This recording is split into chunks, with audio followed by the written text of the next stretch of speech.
এবার স্লাইস পাউরুটি নিয়েছি, সেটা একটা ছুরি দিয়ে সাইডগুলো কেটে নেব।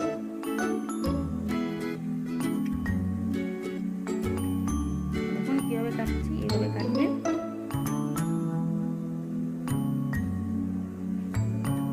এগুলো ফেলবো না, এগুলো পরে কাজে লাগে ব্রেড ক্রাম্ব করতে। আরেকটা দেখাচ্ছি, এইভাবে সব পাউরুটিগুলো কেটে নেব।